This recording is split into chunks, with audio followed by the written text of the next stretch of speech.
Today, we're going to look at Philippians chapter 2. Won't do all the 11 verses, so I thought I'll just go through the first 5 verses in chapter 2.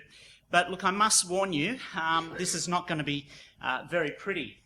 In fact, it's probably a good thing that the kids have gone off to their own separate classes at this time, because we're going to be undertaking some medical procedures, and it isn't going to be a pretty sight. So if you're a parent here this morning and you have a child remaining with you in the service this morning, I just want you to know that I've placed a PG rating on this particular sermon. Of course, that means parental guidance is recommended for the young viewers. Now, this means that you will have the responsibility to teach your children about those principles that we're going to talk about today. And to be honest, I'd rather you not talk through the presentation this morning, but rather teach your children probably silently, living out the principles that we're going to talk about through example, because they're watching you, and that's how they learn. They're going to watch how you deal with life situations. Now, it's going to be very much this morning like RPA, and my wife loves watching RPA. She's a nurse, just loves the show. It's funny because she'll come home tired and exhausted, and she often complains about how much she hates going to work and what she's seen and done at work that day. And, when I understand what she does from day to day, it takes a special kind of person to be a nurse. And I've learnt through time not to ask her, how was her day? What did she do today? Because I can't stomach it when I hear what she's done. And it's amazing what she actually puts up with as a nurse. And I really can't even share some of the things that happen to her as a nurse over the pulpit. You would be offended. But, then there's those nights at home and put the kids down, done all these things through work, and I can sit down in front of the telly and I look at the TiVo and think, well, what am I going to watch tonight? And my wife reminds me that RPA is on and we have to watch it. So I wonder, have you ever seen RPA? Interesting show. The typical story outline shows how someone might have symptoms of some awful growth in their body, and the doctor counsels the patient with their teary, anxious partner by their side, people who might be loved ones, and the doctor explains, look, this is a life-threatening thing that you have in your body. And even if you do survive, there's a chance that you might have to have a limb removed. And then they're warned that, yes, it will be a painful procedure. So it makes fascinating television. And then they go on to show you in acute medical detail how they remove an eye, and then they operate on a brain, and they do that through sticking instruments up through a nose, and they use a mini buzzsaw to cut through the skull. They show you how soft the brain is by bouncing a scalpel on it. And then they go a little bit deeper and cut out a piece of that brain, or perhaps it might be sinew, or an unsightly growth that's there within the body. And sometimes they cut it out with a burning heat laser of some sort, and you can see the smoke that rises off into the air, and you can imagine the stench that's there in the surgery there. Well, this is a similar procedure that we're going to apply to our passage this morning when we're treating Philippians chapter 2 today. We're literally going to take this passage and dissect it and cut it, slice it up. We're going to make it bleed. And we're going to take a biopsy and study it. And we're going to put it under a microscope and test it and hopefully apply it, not just to our outer layer, but hopefully to the inner cavities of our very life. This may require us to give you a referral at the end, in case you need to do a self-biopsy, where the cancerous growths that are growing in our heart or in our mind, they may need to be surgically or spiritually or even mentally removed. And at the end of it all, we still might have some scars showing, but at least a scar is no longer bleeding. A scar is evidence of healing. And, sometimes healing can be a long, drawn-out experience, and maybe it's a condition that will remain with us for the rest of our life. So I want you to imagine you're in a doctor's office, and you think things are going pretty fine in life, and you haven't really been doing anything wrong. But then the doctor sits you down, perhaps with your spouse, and he starts to give you some grim news. And you're warned that unless you start making positive changes in your life, you will die. Maybe it's slowly and bitterly, painfully, or maybe it's quickly and soon. But you are perhaps told what you have is contagious. Loved ones, friends, those you associate with, maybe the people you work with, even the people you might talk with after church, they can all be affected by this same disease, simply because you spent time with them in some way. And they too are now heading in that same grim direction. You know, it must be hard to be a doctor, to give this type of advice and counsel. You know, even though it's good really what the doctor is saying, it's not often welcome news to hear this sort of thing. And some doctors must give this sort of news from week to week and maybe even on a daily basis. They have a tough job. But you know what? I guess in giving this message today, I guess I feel very much like a doctor, giving that same type of diagnosis. And maybe you're now thinking, well, who are you? Who do you think you are, you young whippersnapper? Thank you for calling me young. What right or qualification do you have to give such a message? And well, that's a good point. And so I want to approach this intelligently. So first of all, that's my name. And if you don't know me, Marty Dennison. And if you didn't notice this, you'll notice that my initials are MD, which is the same as the qualification of a medical doctor or a doctor of medicine. All of the greatest doctors in the world typically have these same initials after their name. It gives them credibility. And, you know, like this guy here, if you remember him, some of these doctors are the nicest, kindest, most loved, gentlemanly people ever known. I think my mum had a crush on this guy when this was on TV. But, just taking all those qualities into consideration, there you go. You know that many of you who know me personally, that I share those same personality traits. And so therefore you can rest knowing that I have the qualifications to give such a talk. But realistically, I guess I feel more like an intern, simply pointing people to the one that they call the great physician or the great doctor, the Lord Jesus Christ. I'm just a mere MD. I'm not JC. And I was wondering, do you concur? Well, with this in mind, let's take a look at today's passage and let's do it stat. Okay, Philippians 2, 1-2. Paul writes to the Philippians. He writes to a church, a local church, the Philippian church. He says, "Therefore, if you have any encouragement from being united with Christ, if any comfort from his love, if any common sharing in the Spirit, if any tenderness and compassion, then make my joy complete by being like-minded, having the same love, being one in spirit and of one mind." Well, we've been given context to this passage in recent weeks. We know that Paul was writing this in jail. We know that he was with Timothy. And the fact that he was in jail probably made him think of the Philippian church, a church that he had started in Acts chapter 16. We're familiar with that story about the Philippian jailer and how the jailer came to Christ, and so did his family. Awesome story, or really an account of history. And just wonderful. And of course, that was Paul's first visit there. And here is Paul again in jail. And I guess he's got time on his hands and memories start flooding back to his mind. I guess he's in jail. He thinks of the jailer. Jailer, jail, jailer.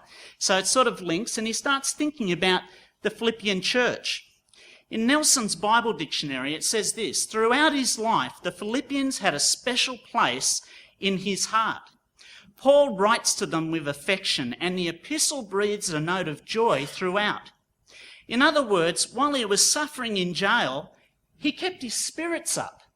Imagine that, going through that turmoil of being in jail. We can't picture how bad it was in there. We could probably have something in our mind, but really, we're not there. We're not there. We just don't know how bad it is and the conditions that he was in. But nevertheless, he kept his spirits up. How? How did he keep his spirits up in such a predicament? God encouraged him with the memories of his brothers and sisters in Christ, and in this case, the Philippian church in particular. He was just remembering fond memories of how that church started, the people in it, the encouragement that they were to him. And so Paul encourages us in the same to do the same in this passage. Have other Christians been a blessing to you? Have other Christians been an encouragement to you? Then don't forget those things. I know that there's some Christians who are going to let you down and they'll discourage you. But remember those who have done good things for you and encouraged you. Don't forget those things. Be encouraged by how God has worked in you because of his working in other people's lives. Isn't it incredible how God works? And folks, this is good medicine. It's good medicine. So let's cut a little deeper into this passage. All right, here we go. Here we go, a little cut there. The word encouragement. This word here is really a key word to the whole passage. Even though Paul is suffering here, he is encouraged. And he's encouraged by the memories of the people of that church, the people of that church, and how that church began.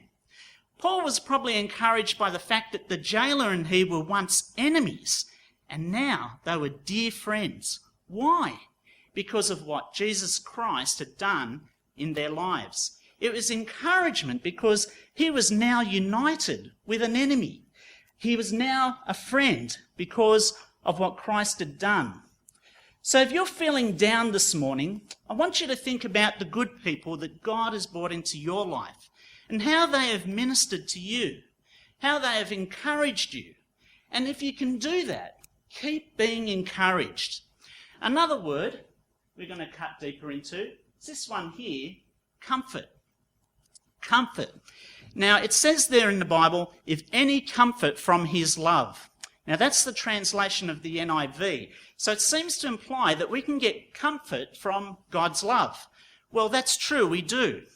But if you look closer at the Greek, it seems to stick with the idea that the impact here is really from other believers. It's from other believers. This is the idea of the whole passage. In other words, it states, if any comfort from his love, but if you look at other versions, they tend to rightfully leave out the word his. For example, in the King James Version, it says, if any comfort of love. There's no mention of his love. So have you been comforted by the love of others? Have others lovingly ministered to you during crisis, during times of sickness, during times of heartache? I know that happens in this church. I know it, and I'm encouraged to hear about that. And so that word comfort. The word comfort here, according to Vine's Expository Dictionary, refers to the very act of getting alongside of and tenderly speaking to someone. It seems to me that Paul is asking the believers to remember what other believers have comforted them in times of trouble and distress and shown love through their encouragement and their comforting. Of course, such comfort is motivated by God's love, but the emphasis in this passage is on how God's people have and should interact with each other. Many years ago, I suffered from chronic fatigue syndrome, and I was a completely different person. I couldn't properly work for about a period of 5 years. My sense of humour, my creativity had disappeared, and I was an emotional wreck. And yet it took a small group of very caring and very patient Christian brothers and sisters who willingly came alongside of me. Just like that word indicates, they came alongside of me. They listened to me. They were very patient with me. They challenged me and they encouraged me and they comforted me. And I was able to pull through that period in my life, a dark period. I've had Christians comfort me when I've been out of home, when I was out of work, when I was out without food. And some years ago, when my mother died, those Christians came out to help me, to encourage me, to comfort me. Some just came up and hugged me, had no words to say. And what a blessing it is to be a part of God's family, to be amongst people who want to encourage and care for me where we don't have anything to do with each other. But there's still that bonding together because of what God has done. Think in your own lives. Seriously, think. Have there been people for you at times like these? Have you been there for others at times like these in other people's lives, because that's what Paul is encouraging us to do and to think about and consider. Another cut here is the concept of common sharing. Now, again, the NIV says here, common sharing in the Spirit. Now, common sharing is an accurate translation of the word there, but it's often also translated as the word fellowship.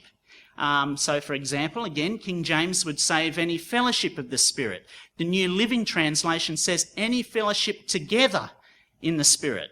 And I think if we were to get the proper meaning of this particular passage, I think the NLT actually hits it when it's talking about fellowshipping together. Again, it's the idea of this passage is to remember the good times with other believers because of what God has done. To fellowship together. It's a wonderful concept. What does it mean to fellowship together in the Spirit? Well, I guess to understand this, maybe we should consider what fellowship together in the Spirit is not. Because you can get with other believers to gossip and slander and whinge and complain and backstab. Okay, I do that. But this is not what the passage is talking about. It's a form of fellowship, but it's not of the same spirit that we're talking about in this passage today. I guess a better understanding of fellowshipping together in the Spirit is marked by relationships that are respectful of God's authority and also aware of God's very goodness. It gives the idea of doing things together, of being committed, to encourage, to share, to serve together. And isn't that a function of a local church? A local church body should be doing these things. Paul is again getting us to think about what God has done in our lives through human agents, through other human beings. In Strong's Concordance, it indicates that the word has the idea of association, community, joint participation, intimacy, and close friendships. These aspects remind me of what a church body is, or what it's supposed to be under the influence of the Holy Spirit. So I hope that makes sense to you.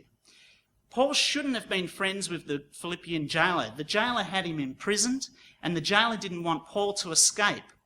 But the jailer became a Christian, and their relationship dynamic had changed as it came under the lordship of Christ. Enemies had become friends, and close friends at that. The letter to the Philippians is full of evidence that their relationship had plenty of fellowship together in the Spirit. Isn't it encouraging how people from so many different backgrounds, whether it be race or tradition, beliefs, careers, or even status, they can be united through the salvation that is found in Jesus Christ. Many years ago, I remember attending a barbecue lunch, a social, with an organisation called OCF, Overseas Christian Fellowship. The majority of people there were Chinese. They were all believers, and the funny thing was, hardly any of them could speak English, and I really had struggles trying to communicate with them. But it was a supernatural relationship that God had established. We didn't know each other very well. We couldn't really even talk to each other, but we rejoiced together over what Christ has done for us. I remember seeing a film about missions, and this guy's in another country in Africa, and he suddenly heard some singing. Now, he didn't speak the same language, but he knew the tune. They'll know we are Christians by our love. He knew the tune, and it was an encouragement to him. Let's have a look at this next word. Tenderness. Tenderness. Now, this is a really interesting word, and I really am going to cut down a little bit deep here because I want to take a closer look at it. So let's pop back over to the hospital and take a look at it. Okay.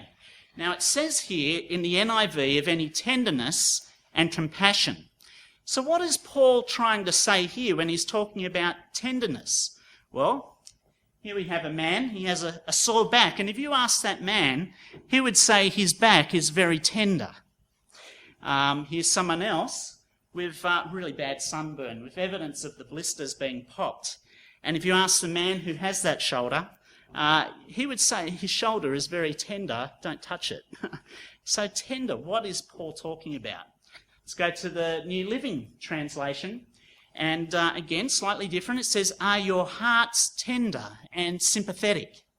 what is Paul trying to say here? Well, here we have a man who's quite stressed out at work. Maybe you relate to that. And he's experiencing pain and tightness in his chest. And if you asked him, he would say his heart is very tender at the moment. And now, while we're looking at different translations, we really ought to stop and see what the King James says. After all, it celebrates its 400th year, or its 400th birthday. So there we have 400 years of these and thous. And so we can celebrate that. But you know what the King James says here? It translates, if any bowels and mercies. If any bowels and mercies. Now, it's interesting because the context of the passage is about unity, but, well, a bowel is something that can actually cause division. So what is Paul trying to say here? Well, let's have a look at this man. Now, here's a man with bowel problems, and if you asked him, he wouldn't probably have to say anything because it's just sort of obvious he's got one. But what is the bowel? Well, let's have a look at this. After food enters our system and it's broken down by the stomach, it digests in the small intestine there, and it enters into the bowel, which of course is that tube there. And so that's a scientific look at it. But none of this really helps us understand what Paul is getting at, so especially in that context of unity. But the word we have seen is translated as tenderness and tender heart and bowel. Well, the Greek word is this one here, and it's pronounced splagkanon. I think that's correct, splagkanon. And this is where we get the word spleen. Now, this is interesting because if we look at the spleen, we would get a good idea of what the scriptures are saying. Firstly, the spleen is found here right under the heart. And so that's interesting. It goes even deeper than the heart. Today, if we were to talk about someone saying, you know, he loves you with all his heart, what do we mean by that? Well, we're talking about his tenderness. We're talking about his affection, his compassion. We're talking about his loving emotions that he has for you. The ancients regarded the bowels as the seat of emotions. That is, where deep anger or feelings of love came from. In other words, if they were really passionate about their country, I love my country, I will do anything to stand up for my country. That's coming from the bowels of that seat of emotion, so to speak. From the spleen, it goes deeper than the heart. And, so there can be anger there, something like really angry. Well, that's coming from that seat of emotions. But, of course, Paul is talking about the love that comes from deep inside, a deep, true love. You know, I love my church family. I love them, and I'll do anything for them. I'll look after them. I love that brother in the Lord. I want to look after him. I want to be a blessing to him. A true love. Now, it's not talking about a passionate, romantic type of love. It's talking about a genuine love for one another and a selfless love. So it goes deeper. It's a deep type of love. And this part of the passage is pointing out that spiritual unity depends upon the deep emotional heart of man, moved by the Spirit of God. You know, some people tend to do things for other Christians with an agenda. Well, I've done this and I'll do it for them secretly and, you know, they better be good to me. Look, they're not, you know, and we judge them and get upset, and so there's no unity there. So I hope you understand where we've got to have that deep love for one another. That's what he's talking about. All right. Now, this is interesting. Splagkanon also means viscera or vital. Therefore, we're talking about the vital organs. The spleen is actually grouped and medically classed as a vital organ. And vital organs mean you can't really live without them. In other words, the Bible is teaching that this type of compassion and feeling towards one another is essential if there is to be any unity between us. There's something important to note here. There's a difference between unity and uniformity. A difference between unity and uniformity. True spiritual unity will come from an attitude within. Uniformity comes from outside pressure. So, for example, we have Christ or the Holy Spirit within, but we have rules and peers, the world, the media, even the church at times can influence us on the outside. But Christ within would encourage us towards unity and love. not division and rivalry. So that's there. Why is it there? The main enemy of unity and love and encouragement and serving one another is selfishness. Paul knows our true selfish motives. He knows our secret agendas can be hidden in the very depths of our hearts or our spleen or our bowel, so to speak. So he knows what's down there. And it's interesting, the spleen, if it's not properly looked after, can be infected by many diseases. For example, tuberculosis, malaria, rheumatoid arthritis. But this is what I found interesting. It can be impacted by swelling. Swelling reminds me of pride. And it can lead to sluggishness. Can't be bothered, just sluggish, lazy. And it can make the whole body sick. The body is a term that's given to the church. It can be applied to a local church. We can influence people here. We can influence people in a good, constructive way. We can influence people in a destructive, selfish way. The Bible often talks about these hidden things of the heart.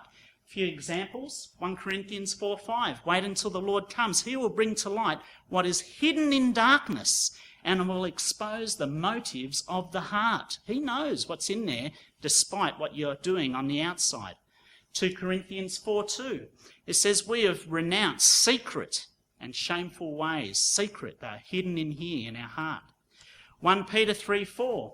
It says, rather, it should be that your inner self, the unfading beauty of a gentle and quiet spirit, which is of great worth in God's sight. So those hidden things can be of great worth in God's sight. So it's important that we have that right attitude that we're talking about, that Paul is talking about in Philippians. Let's go back to that passage. There's something interesting too that we can find here. You'll notice there's a number of times it says if you have any encouragement, if any comfort, if any common sharing, if any tenderness. Okay, so it's interesting that word if, because if gives the idea that it might not be true. Well, you know, like you need evidence that it's there. Maybe it lays down a condition. For example, well, love others, but only if you get the encouragement. Do you understand? That's what it seems to be implying by having that word if. But it's a statement of fact. It's not a debate. So it's probably a good idea to replace those ifs with the word since. And this probably gives a more clearer idea of what the Greek's trying to say. So, for example, it should read something like this. Therefore, since you have encouragement from being united with Christ, and since there has been comfort with love, since there has been common sharing in the Spirit, since there has been tenderness and compassion, make my joy complete by being like-minded, having the same love, being one in spirit and of one mind. That's what that passage is saying. So what we have observed so far are the symptoms. Those symptoms are there. We can see all that in verse 1. There's certain symptoms that are there.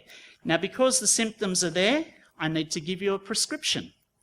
Let's have a look at this. Here's your prescription that Paul gave. He says, be like-minded. I need you to have the same love. I need you to be one in spirit. I want you to have just one mind. Do nothing out of selfish ambition or vain conceit. In humility, value others above yourselves, not looking to your own interests, but each of you to the interests of the others. In your relationships with one another, have the same mindset as Christ Jesus. Well, that's a good prescription to give. And you know, when you get a prescription, what do you have to do? Sign here. So I wonder, can you sign that? Can you sign that prescription? Sometimes I get a prescription, I go, oh, I'm not going to take that, and I just leave it and let it rot somewhere and get sick. But, you know, if we were to squeeze all this into a nutshell, we're basically asking you to take on the ministry of encouragement. The ministry of encouragement. Encourage others and be encouraged. Remember those who have encouraged you. Don't ever forget that. It's not always easy, and I'm going to confess a fault of mine with you right now. I'm going to share with you a personal struggle that I have, and I share this in confidence. I share this confidently. I realise this might be recorded, but look, this is just between you and me. Don't let it go beyond these walls. But I know this guy, and this guy actually comes to this church. And to be fair, I'm not going to mention any names. But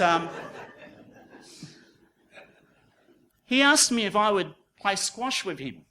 And he told me this sad story about how he hadn't played for so long and how he's not very good at playing squash. And so I pictured taking him and encouraging him, taking him to the squash court and ministering to him and giving him a few tips here and there and help push him along a bit to, increase his squash abilities and his skills. And we played last Friday night. He lied.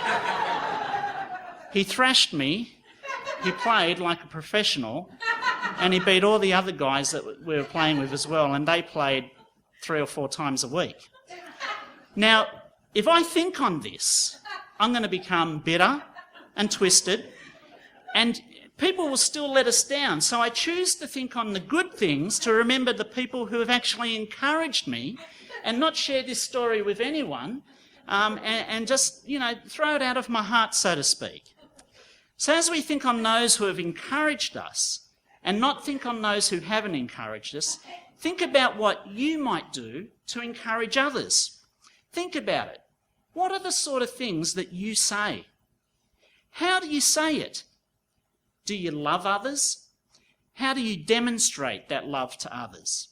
Today, there's no louder voice than social media. Its impact on this world today is phenomenal. Amazingly, everyday people like you and I can use something like social media and have impact on this world. One of the most popular forms of social media, of course, is Facebook. And I find it a great tool. It's just interesting, just the other night I was watching on Facebook these reports come from friends in America about how they had to pull over. Suddenly tornadoes were tearing past them. People asking for prayer of friends who are certain areas. And I was saying, what is going on over there?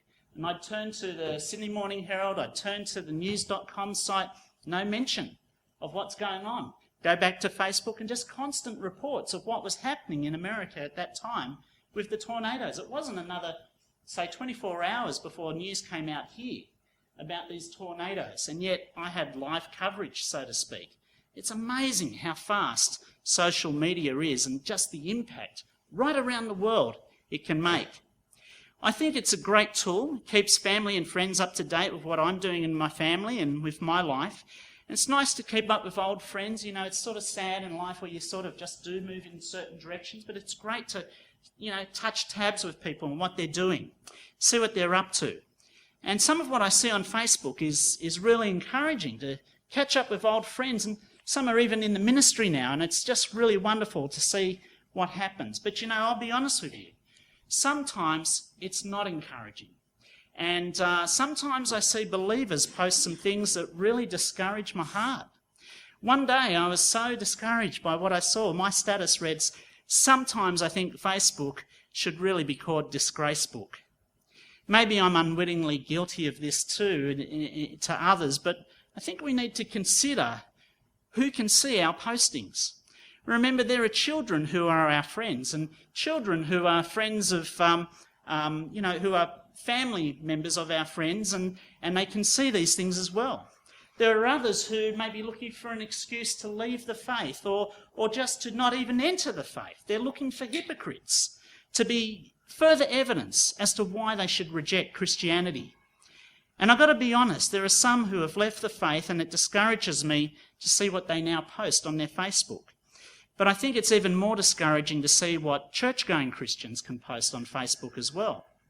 Now, I'm not saying let's post Bible verses all the time, and I'm not saying say something super spiritual every day either, because, to be honest, I don't like that either.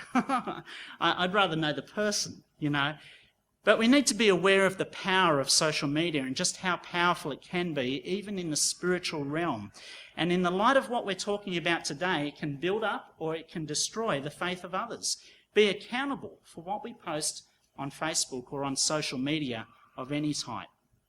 And as Paul wrote to the Philippian church, he writes to Rouse Hill Anglican Church today, if Christ is allowed to reign in our hearts, unity will prevail. Differences will be dissolved. Bickerings will cease. Estrangement and that sensation of being cut off will be healed. And without sounding too charismatic, Our church can be a place of healing and restoration and healthy growth, like a spiritual hospital, so to speak. It has doctors and nurses and volunteer staff to minister. It has vitamin injections to boost our faith from week to week. And just in closing, I want to say this. I want to thank you for those of you who have actually been a blessing and an encouragement to me in this church. It's because of you that I look forward to coming back from week to week. And I hope that I can be a blessing back to you in some way.